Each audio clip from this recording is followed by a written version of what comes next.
علیکم ورحمۃ اللہ۔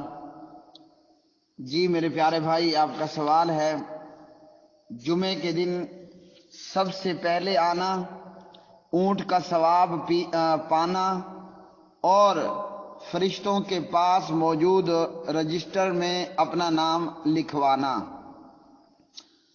حضرت ابو ہریرہ رضی اللہ تعالی عنہ راوی ہیں، من اغتسل یوم الجمعۃ غسل الجنابۃ، اللہ اکبر، جو شخص جمعے کے دن غسل کر کے آتا ہے غسل جنابت کے جیسا، پھر وہ نماز جمعہ کے لیے مسجد میں چلا گیا تو گویا اس نے ایک اونٹ کی قربانی کی، اور جو آدمی دوسری گھڑی میں آیا گویا اس نے گائے کی قربانی کی، اور جو تیسری گھڑی میں پہنچا اس نے گویا سینگوں والے مینڈھے کی قربانی کی، اور جو چوتھی گھڑی میں گیا اس نے گویا ایک مرغی کی قربانی کی، اور جو پانچویں گھڑی میں آیا اس نے گویا ایک انڈے کی قربانی کی۔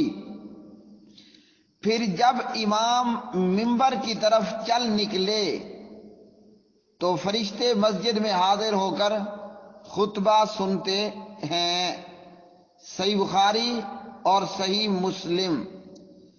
اسی طرح حضرت ابو ہریرہ رضی اللہ تعالی عنہ راوی ہیں، اذا کان یوم الجمعۃ کان علی کل باب من ابواب المسجد الملائکۃ یکتبون الاول فالاول، فاذا جلس الامام، جب جمعے کا دن آتا ہے تو مسجد کے دروازوں پر فرشتے پہنچ جاتے ہیں جو آنے والوں کے نام باری باری لکھتے ہیں، جو پہلے آتا ہے اس کا نام پہلے اور جو بعد میں آتا ہے اس کا نام بعد میں۔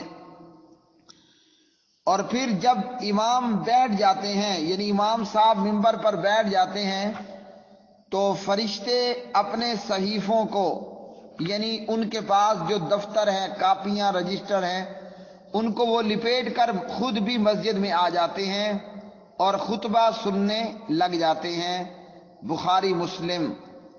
تو پیارے بھائی، جب دوسری اذان ہوتی ہے اس سے پہلے ہی امام صاحب آ کر منبر پر بیٹھتے ہیں، اور جیسے ہی امام منبر کی طرف چلے، منبر پر بیٹھ جائے، امام کے منبر کی طرف چلتے ہی بیٹھتے ہی ملائکہ بھی دروازوں سے ہٹ کر مسجد کے اندر آ کر بیٹھ جاتے ہیں۔